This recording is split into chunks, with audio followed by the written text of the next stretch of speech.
Pour moi, un grand gin, c'est avant tout un vecteur d'émotion qui vous provoque en vous un sentiment d'une fraîcheur extrême et d'une complexité.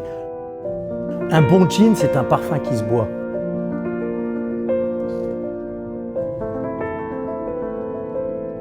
Il y a des épices, il y a de la cannelle, mais d'une façon complètement subliminale et de façon complètement retenue.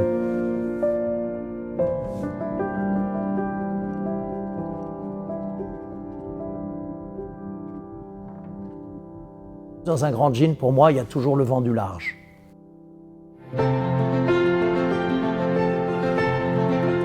Ça fait 32 ans qu'on est coude à coude avec toute une équipe à faire des produits qui ont de l'importance pour nous, des vecteurs d'émotion.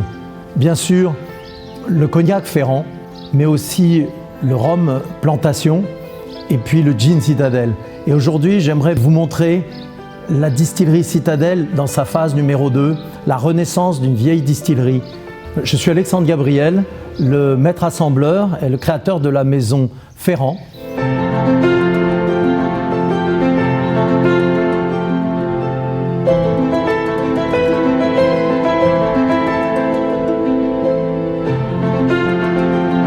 J'ai grandi dans une ferme où on mange ce qu'on fait pousser et on fait pousser ce qu'on mange. Quand j'ai créé Citadelle, mon rêve, c'était un jour de pouvoir faire un gin qui soit complètement ancré dans sa région. Le rêve, c'est d'être à terme complètement autonome avec Citadelle, depuis la baie de Genièvre jusqu'à la bouteille. On le voit derrière moi, la distillerie. Ici, on a déjà 3 hectares qui ont été plantés. C'est des baies de genévrier dont on a rêvé longtemps en arrière. On a travaillé avec des pépiniéristes qui les ont élevés. Il a fallu les choisir. Ils ont été ici plantés. Et à terme, ici, il y aura autour du château 17 hectares. À ma connaissance, on a été les premiers, il y a quelques années, à planter nos propres genévriers. Et l'idée de pouvoir distiller la matière sur place a été mon rêve de départ. Certaines baies sont bleutées, violacées, d'autres sont vertes. Pourquoi? Parce que le genévrier porte 2 récoltes, qui sont sur 2 ans. Et les baies qu'on va récolter chaque année, à l'automne, sont les baies qui sont mûres et qui sont bleutées. C'est là que ça fait un bon gin, d'où d'ailleurs l'inspiration pour le bleuté de la bouteille Citadelle en réalité.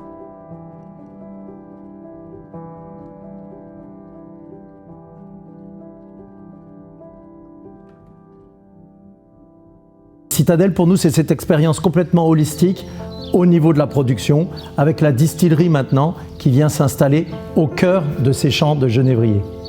Ici, nous sommes à la distillerie de Bonbonnet, qui était une distillerie pendant des siècles et qui s'est endormie il y a 40 ans.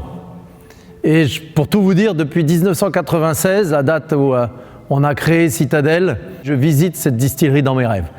J'en ai fait les dessins, j'en ai fait les croquis. On a voulu faire circuler l'air, faire circuler la lumière. On a voulu une distillerie qui permette d'être efficiente au niveau de l'énergie, au niveau du recyclage de tous ces effluents. Et on a voulu aussi utiliser ces superbes alambics. Ce qu'il faut que vous sachiez, c'est qu'ici on a une vision très ancienne, très traditionnelle, avec du matériel qui a été réutilisé, réparé, recyclé. Mais je vous montrerai aussi tout un aspect beaucoup plus moderne de la distillerie qui est sous nos pieds. Le sous-sol de cette distillerie qu'on a excavé et qui est en fait complètement tuyauté. C'est un souterrain qui passe sous chacun des 9 alambics et qu'on voit tous ces tuyaux les 12 tuyaux relient chaque alambic. Chaque alambic est relié. Il y a les tuyaux d'approvisionnement, des tuyaux de vinasse, les tuyaux de chaleur, etc.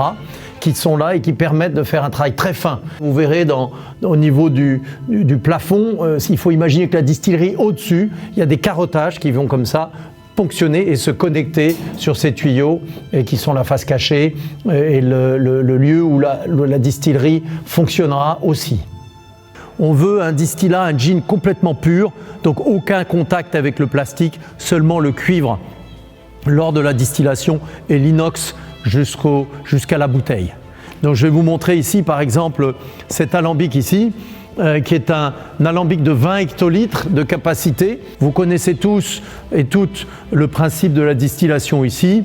On a fait installer, ça c'est des parties nouvelles, des portes en bronze parce que j'aime bien pouvoir regarder régulièrement ce qui se passe dans l'alambic entre chaque distillation sans avoir à retirer ce qu'on appelle nous le chapiteau ici. Vous le savez, on chauffe avec le serpentin, évaporation, on passe au travers de la capacité de l'alambic ici qui est en fait un préchauffage et puis ensuite la pipe de refroidissement qui est ici. Donc voilà cet alambic de 2000 litres et là on a cet alambic qui est un 50 hectolitres qui est un alambic maresté somme toute assez ancien. Je vous ai montré précédemment les rivets. Ici on a recouvert les rivets pour des raisons d'étanchéité et ici le même principe, un 50 hectolitres.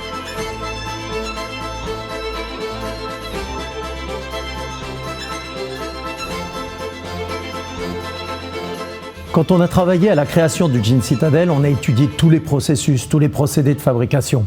Et finalement, on s'est rendu compte que 3 méthodes principales permettaient de faire du gin. Mais peut-être parce qu'on est français, on a inventé une 4e voie. Un vrai gin est un gin de distillation. Alors certains mettent tous les épices dans leur alambic et distillent. D'autres distillent les épices séparément et les assemblent. Ça s'appelle la distillation séquentielle.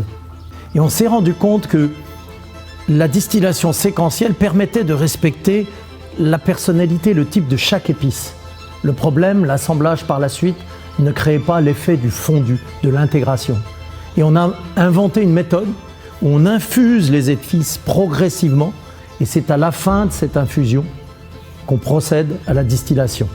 Et c'est la méthode de l'infusion progressive qui permet un équilibre parfait et l'expression totale des épices en ayant un fondu et une intégration significative et délicieuse. Je suis fier de vous dire que la Maison Ferrand, moi-même, nous sommes détenteurs d'un des seuls brevets sur l'élaboration d'un gin. Pour des Français, c'est pas mal.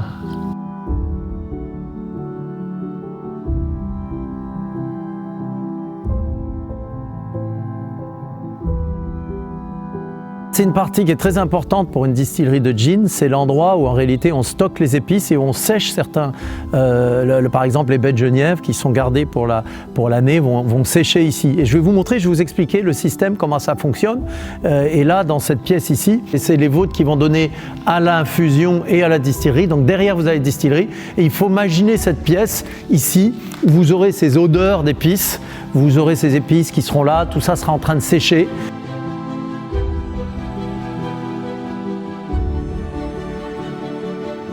Notre objectif est de distiller nos propres baies de genièvre, naturellement, pour contrôler cette qualité, parce que c'est une fraîcheur extrême. J'aime ce côté, cette touche d'acidité qu'apporte le citron. Et la deuxième question, c'est on boit comment le gin? Ou on boit comment Citadel? Bien sûr, depuis la nuit des temps avec le gin, c'est le gin tonic. Et là, pour un gin tonic, il faut un gin qui ait de la personnalité, du style, du caractère. Et j'ai voulu Citadel comme cela.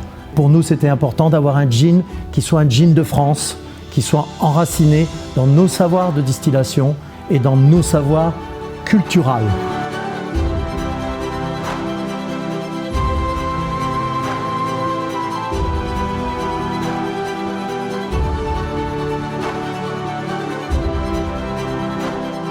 La chose qui vraiment me fait que je me lève le matin, c'est la création d'émotions par des spiritueux d'exception.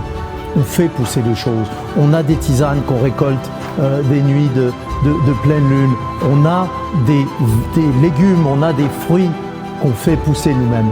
Et j'ai voulu Citadel exactement de la même façon.